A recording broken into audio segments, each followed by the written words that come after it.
I'm eating a snack here.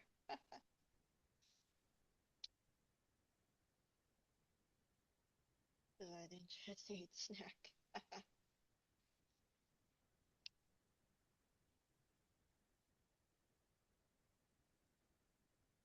Yeah.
Can I ask you, Ralph, how many of the hand clenches can you do before your hands won't let you? Ah, I don't know. I've never pushed the Good limit. question.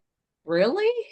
I do 100, and I do like 120 and they're like, sorry, can't open. They can't. that's the But I've best. been I've been sick for a month, so that the number's way down, but you know. That's about probably my limit too. Limit to a degree of comfort. Uh, you go to a point where you're fatigued, then that's the best exercise. That's the best way to exercise your muscles is go to the point of fatigue. You know that. And you know what else it does is like, because I live where it's freezing half the year and I'm out there shoveling a lot. So I have found if I do this, it warms up my hands more than this ever could. Oh, Just doing this does. And it warms up your arm all the way to your elbow. oh yeah, yeah. You It's can very feel. interesting, Joni. Yeah, you can. Thank you. I thought that was too when I was out there, like 3, 4 years ago doing that. And it was like, wow, that warms them up more than all this could. Plus, I Right, think this, if you're frostbit and you rub your skin, it's bad for it. So right. I'm guessing opening and closing would be healthier all the way around. Well, the important thing is to find the right thing that you can do in order to keep your body as warm as possible, especially during the winter time. Yeah, good question, Sam. Yeah, Jones. Good question.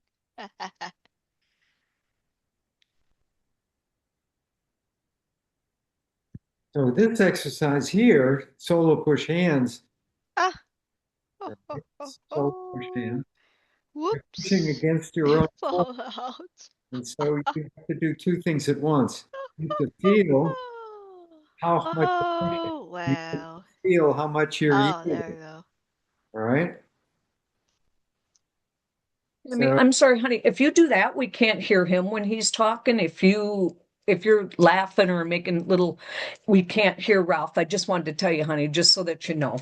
okay. Love hearing Okay, from you, but if you're sorry. making little sounds, there's only one person that can speak at a time. So if he's speaking and you're making background noise, it cuts Ralph out. I just So, wanted you to know, honey. Well, sorry, Jones. No problem. I adore your voice. I really do. everyone does. That's a good point. Okay, I'm just the point here I'm making is it's called solo push hands. It's kind of something I invented, and it's for developing inner strength.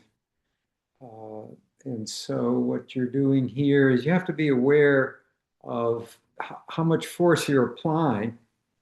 In this case, if my right hand is inside my left wrist, um, my my left hand here, my left hand is pushing and pulling. My right hand is retreating or uh, uh, it's letting go, trying to evade that the force, and so it's rolling out.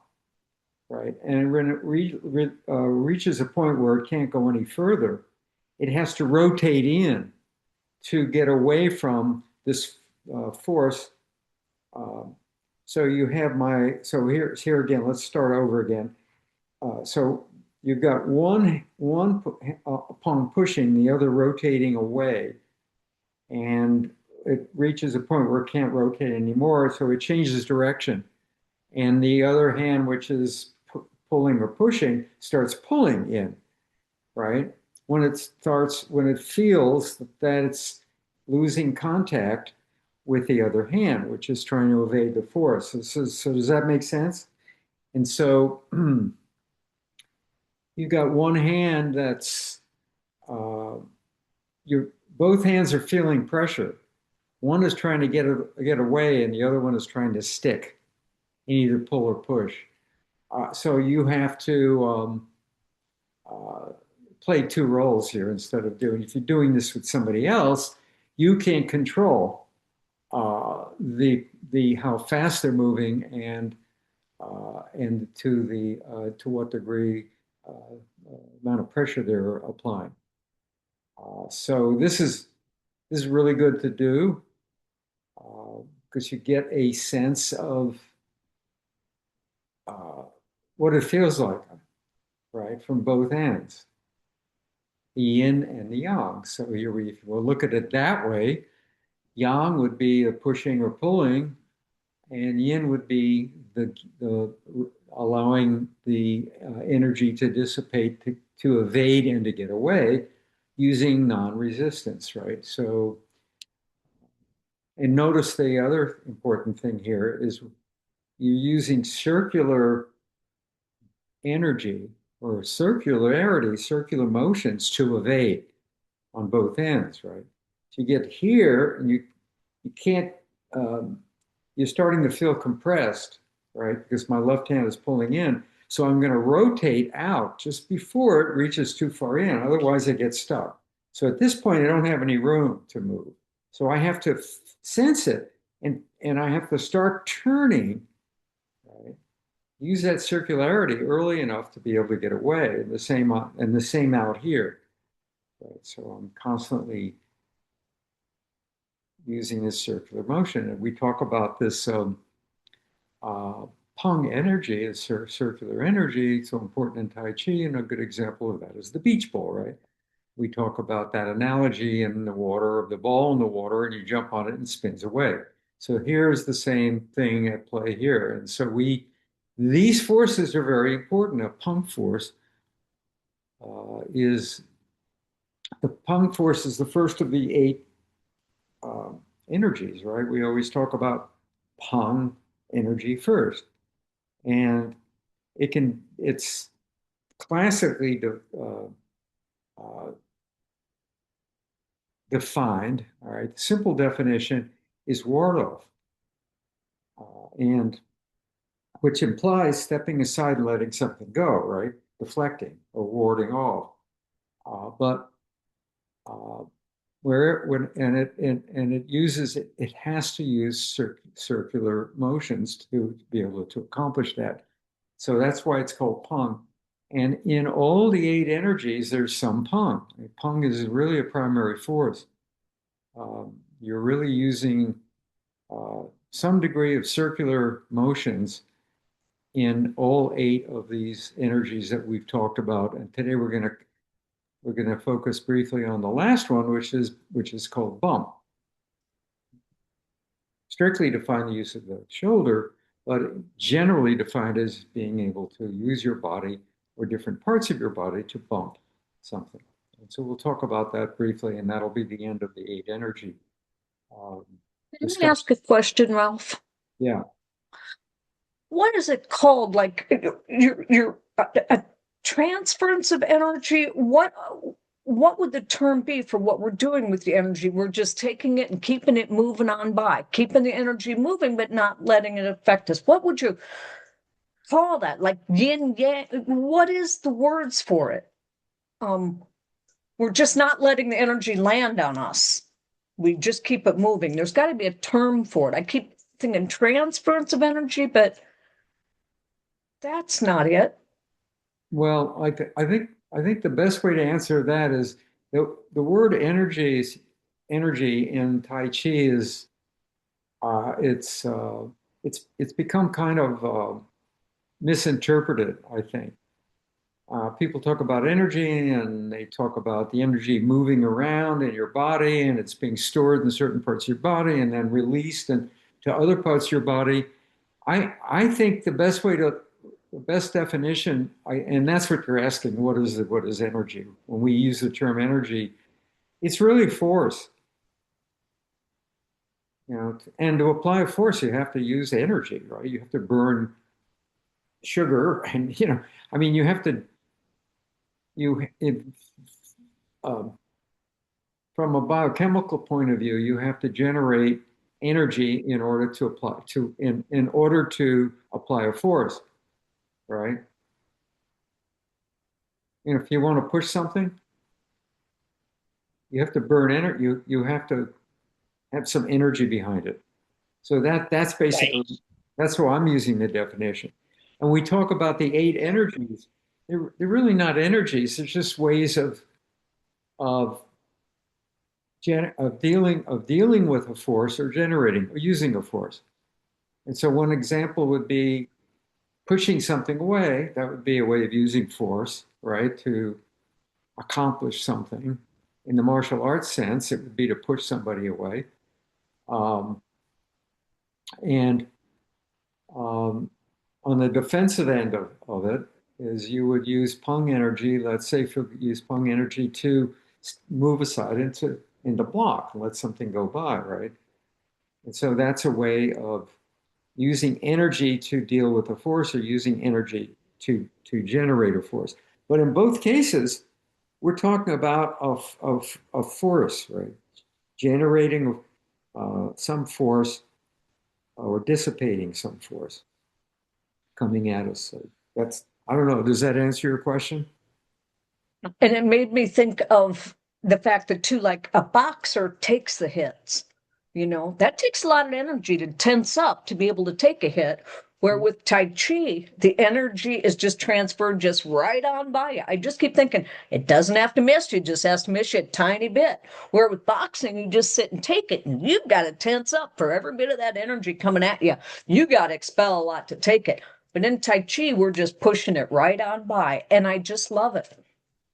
Yeah, so that's a good point, a really good point, and that's why we call Tai Chi as one of the three internal Chinese martial arts. People say, well, what does internal mean? And I've mentioned this before, I think. Internal mean, the difference is in Tai Chi martial arts, you you don't want to get hit. You don't exchange forces. You don't exchange blows. You avoid it. Whereas in boxing and in karate and certain other martial arts, you expect to get hit, and you have to train for that, right? So, so that's the difference. What we call the internal Chinese martial arts, like Tai Chi, and the external Chinese martial arts, like karate and boxing. Right. So, but it's still in boxing when you take a hit, when you defend yourself and you get hit, uh, you're absorbing a force, right? You're absorbing a force, and when you punch uh, or when you punch or jab, yeah, that's the word I'm thinking of. When you punch or jab, you're delivering a force. So it's defined the same in that sense. Uh, Absorbing a force or delivering a force. We don't absorb a force in Tai Chi. We let it go. Interact. We feel it. Let it go. And that's what we try to do. It doesn't always work out that way. So, so we started getting into uh, this discussion from this exercise, which is great because this exercise evoked a discussion about forces and energies. So that's great. All right, so here you get a chance to feel both sides of it. instead of just one side. So you can do this on your own without a partner. And it's even better to do with a partner. If you do it with a partner, you do it the same way. I'm just going to extend my arm out and intercept somebody else's arm. And then I'm going to push and that person's going to rotate away. And then I'm going to pull and push and rotate away. So you can do this with a partner. It's a little bit different. I'd like to show you that. I'll get Wendy and see if I can show you this with, because once I show you this, you can do it with somebody else. And it's really, really good way of, excellent way of developing what I call internal strength. And we have to talk about internal strength because that's what that internal aspect of Tai Chi is so important because it gives you the experience. No, that's not a good word. It gives you, yeah, it gives you the experience, but it helps you develop the ability to feel you have to feel forces in what direction they're coming and how and the degree of the force. You need to know the direction and you need to know how much it is, the extent of the force, in order to be able to deal with it passively, right? You have to measure that. Your brain has to measure that somehow. And your body relays that feeling to your brain. Then your brain tells your body what to do, what vector to use to move away, in what direction, and the speed to which you do that. And then it gives you instructions to the rest of your body and what to do with the rest of your body in terms of getting away. And of course, you want to move as little as possible. And you want to move around the waist, right? Like this, to let things go past you. So let me see if she's available.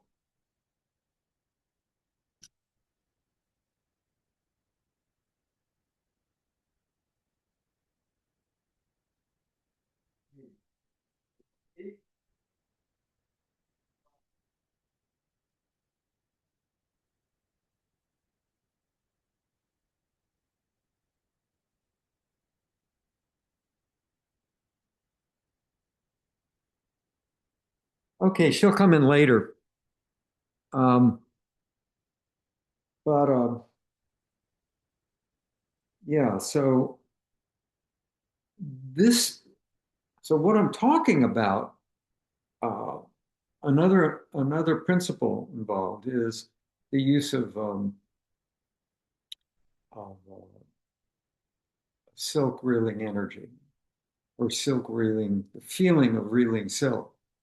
Right? And so we do these silk reeling exercises to be able to uh, get to be able to get in a place that's very internal where we're totally relaxed, yet we are able to feel everything that's going on. And that's one way of looking at it. And so, and we can do this at different speeds. So when I'm doing the silk reeling exercise, the way I teach it is I always have people imagine that they're pushing or pulling against something, right? I will introduce it by saying, now, when you do these exercises, you're going to move around the waist, and you're going to be conscious of the ground of your connection to the ground, or to the ground through your chair in this case, because we're sitting. And you're going to have this feeling of pulling and stretching, only to the degree that you feel like you're not going to break something, or you're not going to let it become entangled. If you do it too slow, it becomes entangled. And using the silk analogy, the strand of silk snaps back on itself and wraps around itself and causes a sticky mess, and it's useless. And the other half, you move too quickly or with too much force, you snap the strand of silk. And so that's, we've done that.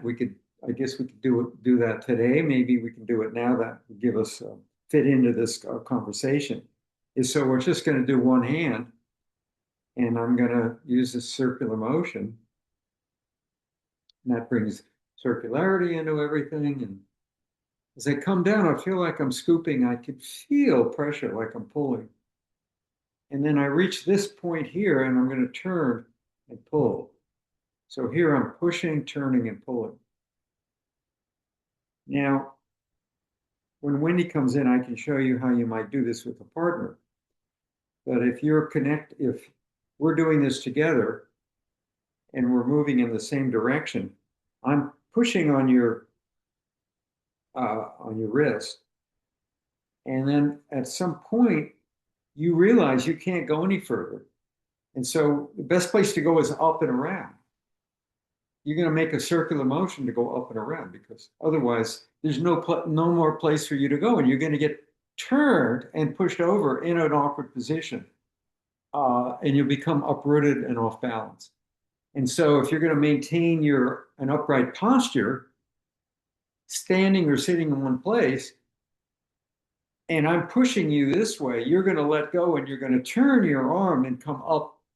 And I'm going to follow that. I'm going to keep that connection and come around and come to here. And then the same thing is going to happen on this side. And so we're doing this. We're not doing this with a partner, but we're going to do this in a second with a partner. I'm going to do it with Wendy. So we just imagine that we have a partner. So we can train without a partner. And then we can do two hands. And of course, this is cloud hands. So Wendy's here. And so Wendy and I are going to do some exercises. And this is Wendy. Hi. Right. And so Wendy's going to put her hand up here like this, right? And so you can see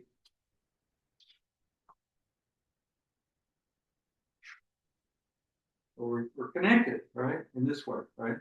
So what does this look like, guys? Right. With palm, we do this this set, right? Where we do 6 out of the 8 energies, right? And we start with ward off, right? And then the next one's pull back. We do ward off. Now, if we just stop there, right? That's the position that I'm going to start doing push hands with Wendy, right? Because if she and I start together and we come up, we connect like this. Now we're connected like this. So I'm going to turn. I'm going to be the I'm going to start, and I'm going to be the aggressor. So I'm going to turn my palm and I'm going to push. And she's going to come in, right? And then turn and push away. And I'm going to come back like this, off to the side, right? And then I'm going to push her, and she's going to come in, and then she's going to turn and push. So notice what's happening. Notice what's happening. I push, she feels constrained, so she turns and she rotates out to the side, using as little resistance as possible, only enough to turn my hand. If I don't do anything, she would stop. She'd stop right here.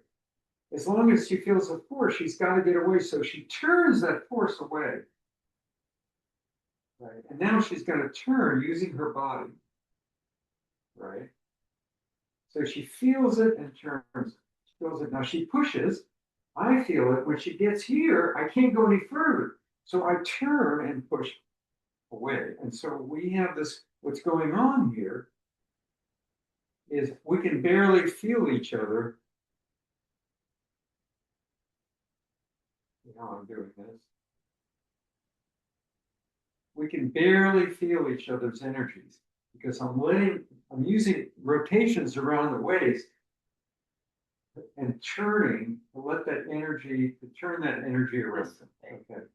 So the other thing I wanted to show is if she reaches out here and makes a fist, right?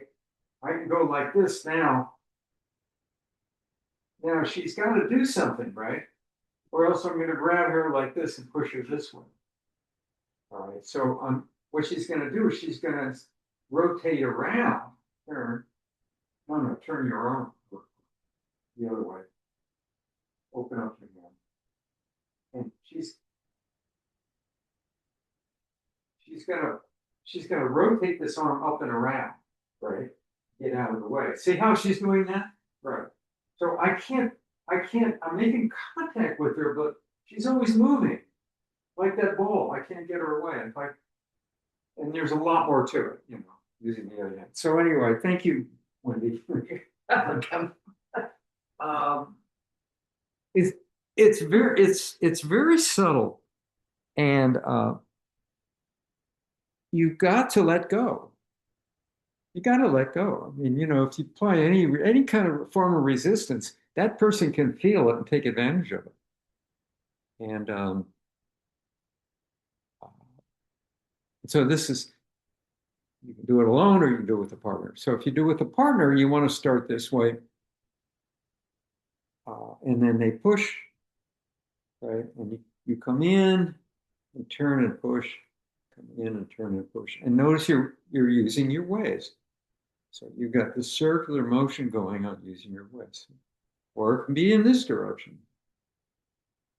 Okay, so I want to just talk briefly, finish the 8 energies discussions that we've been having. And the last one is called bump. I'll have to get her again, and because I'm going to bump her. And bump is not one of the major energies. It's a minor energy. It's not used very often. You don't see it in the set. I mean, you don't see the minor energies in the set. In the set, you only see the 4 major energies in all Tai Chi sets. And the last one is bump. And again, energy is really, bump is how to use, it's a bumping force to enter somebody's space and to put them in an awkward position. And so bump implies the 2 things really important is connection to the ground, right? All the energies, connection to the ground is really important. You just saw me doing this with Wendy, and I'm totally connected to the ground, and I'm turning, right? And so I'm totally upright all the time, just spinning around in this direction or this direction. And the other thing is getting in close. It's only effective when you get in close. If you get into somebody's space and close enough, you can try it with somebody, is get a friend and step in really close suddenly. And it's very unexpected, and it's alarming. When someone gets into your space, it's alarming, and it disrupts your equilibrium briefly. So it's like somebody gets in really quick, you go like, uh-oh, what do I do, right? Because we're not used to that. We're used to dealing with things sort of at a distance. And so getting in close is a great way to fight as long as you know what to do after that. And Bagua is a great example, and Hsing is a great example, even Tai Chi. There's so many moves where you need to get in close before you can do something. And with the bump, it's defined using the shoulder, but you can use any part of your body. You can use your shoulder, you can use this part of your shoulder, and you can even use your leg.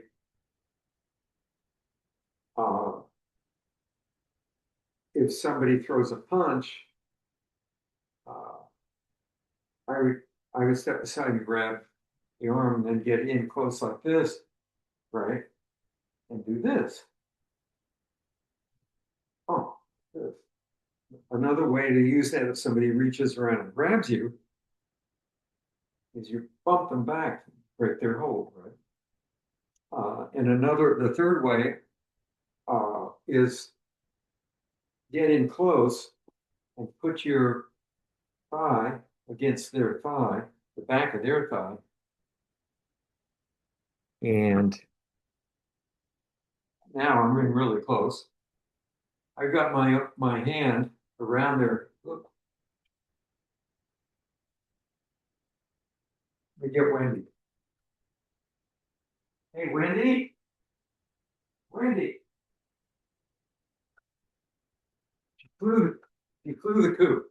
Well, anyway, she throws a punch. I step in really close. I put my arm around her head or around her side, right? And I just apply pressure to the back of her leg like this, and it drops. It temporarily disables her because she's now doesn't have the use of that leg. She's trying to recover her balance on her right leg, right? Because she doesn't see it coming, and it uses hardly any pressure. You just have to do this, and it breaks her equilibrium and uproots her. And at that point, I can simply pull her over because she's on basically like this, going in that direction. Just let her go. So those are some examples of cow, KOA energy, cow energy or bump energy. So that concludes that discussion. And if we want, we can briefly do. He won't let me alone. Jimmy, go. No.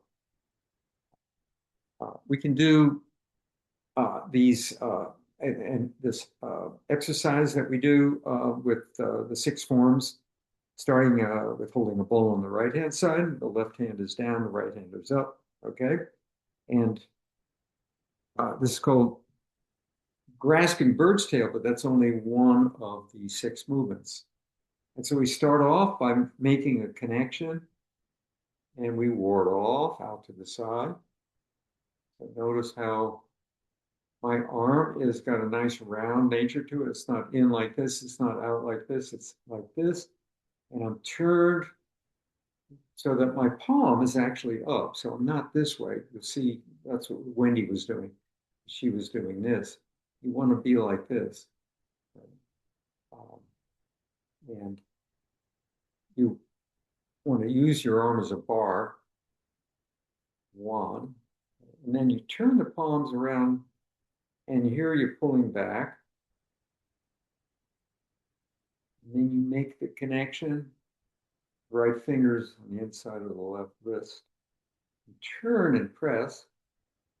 Right, so you have ward off, pull back, press. Grab and pull down. This plucking energy, right? Pull up, calling block. This is splitting energy. And finally push. And 6, and so if the other 2 are what? The other 2 are use of the elbow, which we talked about. And that can be either used to strike or to roll something away, right? If I grab and pull and push down, use it as a lever. So the elbow can be used different ways besides just for striking. And so those are the 8 energies or 8 techniques or 8 forces, however you want to look at them.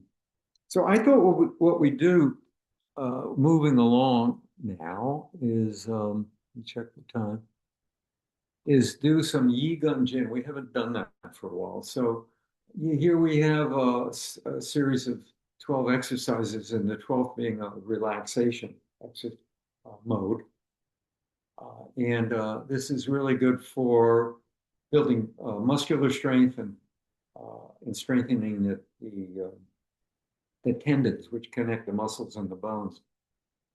And this was a set of exercises that was developed by, or introduced by the Bodhidharma when he went to India in the, I think it was the 2nd or 3rd century, to bring Buddhism to northern China, specifically to the Shaolin temples. And we're going to do the 9 exercise, the 12 exercises right now, and we're going to start with explaining some of the rules, and then I won't talk about them anymore. We'll just do them. So the rules are always sitting up straight, is tensing up as hard as much as we can. And now I'm talking about from the body up, okay, not from the legs down. And holding your breath, taking a breath in and holding the breath, and then letting the breath out and totally relax. So we're going to do that, and we're going to do, let's say, 4 sets of each of them. So let's start. The first one is make 2. Hold on a second.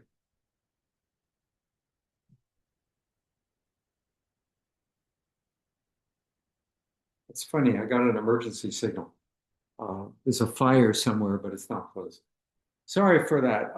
Okay, so let's take our palms and press down like so. All right, and so we're going to bring the elbows back, and we're going to press down and kind of back like this. All right. And take a deep breath, not too deep, comfortable. Breathe in and push down, and tighten everything up. Right. And now relax. And again.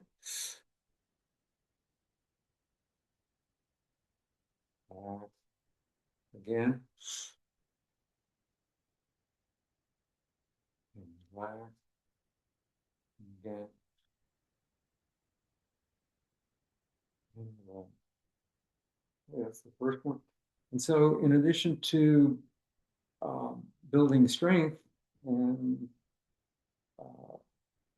strengthening the tendons, this is also a way to relax, believe it or not, because when you're done through all this breathing and tensing up and letting go and tensing up and letting go, it induces a relaxation response. So you can play around with that too and see if that works for you. Okay, so moving along, let's make 2 fists. Bring your thumbs into your fists. And we're going to press down like we're trying to push ourselves up with our knuckles. Ready? 1. Relax. 2.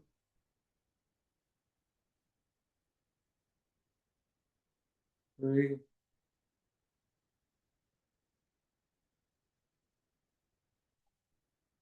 4.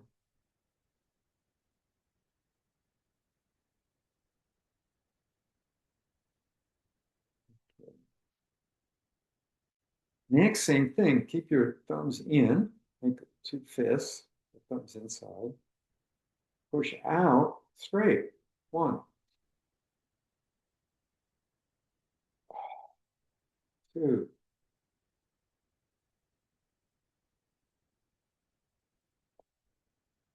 3.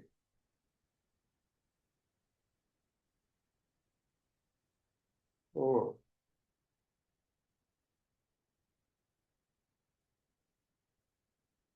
Okay, good. And so really, these are resistance exercises without any equipment. How cool is that? Next, the same thing, but now we're going to pull apart instead of pushing out. Ready? 1.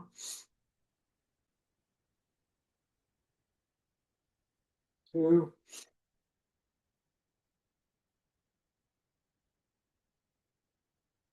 3.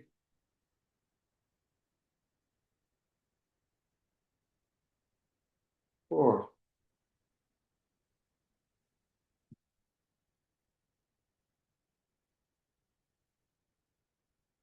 Relax. I don't know about you, but I'm starting to feel like Joni mentioned when she does 120 of these, she feels fatigued. And I'm starting to feel some some fatigue, like I'm lifting weights, right? So that's telling me that that's good. I'm building strength, right? You can't build strength without that feeling in your muscles after you exercise, or you're just not doing enough. There are these women here. I live in this gated community, and it's a senior living place, and we have a swimming pool, big swimming pool, and a really nice clubhouse.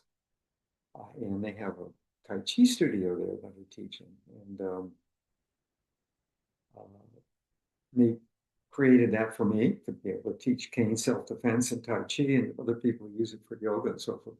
But anyway, there's a group of women that swim. It's called water aerobics, I think, and they float around in the pool with these noodles, and they wear these blue bathing caps, and they kind of float around and they just kind of wave their hands once in a while, and it's kind of silly, I'm just pointing this out. They don't get any exercise, but they're in there and they're chatting and floating around and socializing, and just moving your hands. It's better than nothing, but it's not really much. It's not going to do you much good. You've got to apply some resistance. I mean, you do. When you walking is good exercise. Why? Using the ground as resistance, right? And any other form of exercise, anything, it's golf or tennis or basketball, whatever, you're pushing or pulling or throwing or using some, applying a force, and that strengthens your body. So, okay, you're just floating around doesn't do much. Okay, enough about that. So anyway, that's my lesson on exercises. You've got to work to do exercise. It's not a passive, no matter what anyone will tell you. It's you can't do it just not by not applying some force. And that's what we're doing right here. So moving along, we're going to push out.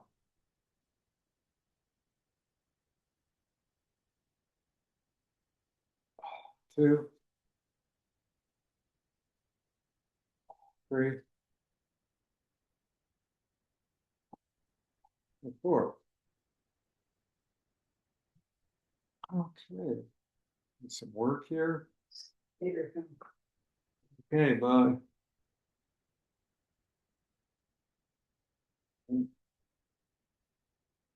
Next one is make a fist and then push your thumbs out. Thumbs are opposing each other, and you're going to bring the thumbs down here, and you're going to imagine you're pulling something up really hard. Ready? 1, 2, 3,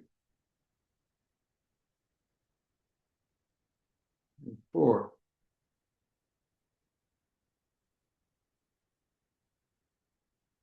And relax. And now, instead of the thumbs like this, the thumbs are going to be up and the knuckles are opposing each other. So you just go from here to here. And we're going to press down. 1, 2,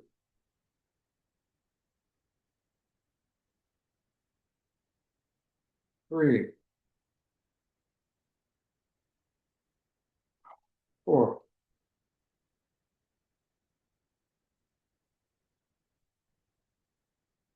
I'm going to check the chats here. Okay. Okay. Old stuff. Oop. What happened? Help. Okay. Push the wrong button. Sorry for that. So let's move along, and we're getting close to the end. Is going to flex your muscles. You're going to make 2 fists pull down, and Breathe in and hold it. 2. Let's see those muscles, guys. 3.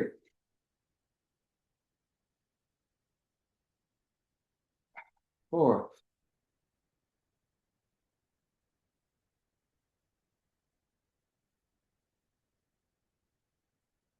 You know, it's interesting. I'm allergic to something. I never had allergies, but this year I've got some allergies, and it's that typical, slight headache and runny nose and feeling of tiredness.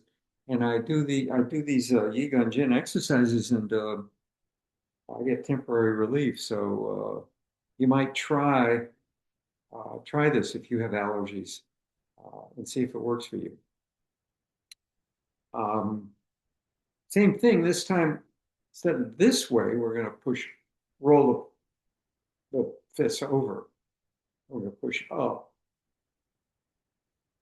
So we're kind of tightening your bicep and pushing up. 1, 2, 3, 4.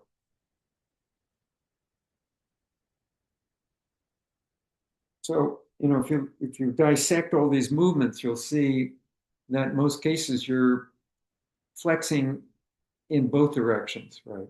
So here we're flexing down, here we're flexing up. So, and that's important to balance things out. So you don't go too far in any one direction.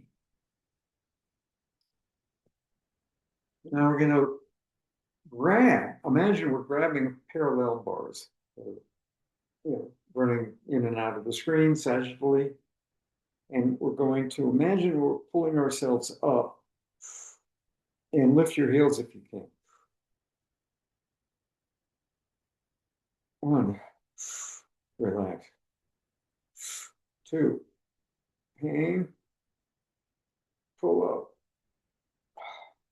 relax. 3,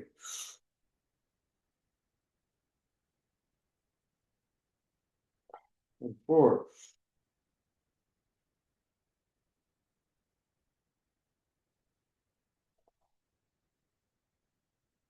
Okay, relax.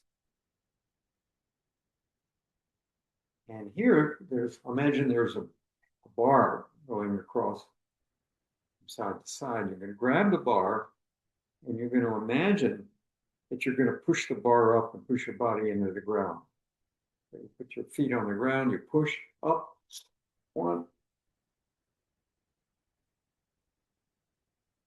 2, 3,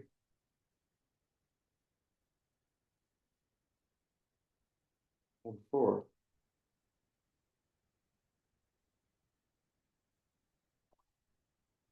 Relax. And so that's 11. And the last one is a cool down exercise. You can do it either this way or this way. And just come up and come down. And relax. Breathe naturally. Inhale. Exhale. Inhale. Exhale.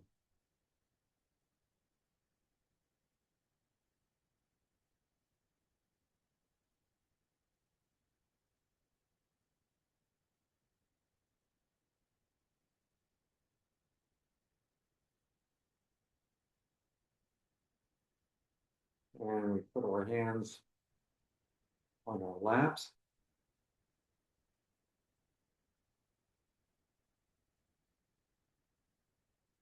or on our knees.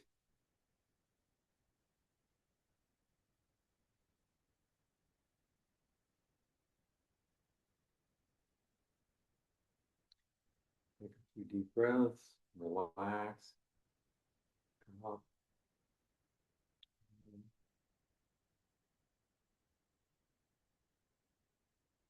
Breathe in. Breathe out. Breathe in. Breathe in, breathe out. Breathe in, breathe out. Breathe in, breathe out. In and down. Relax.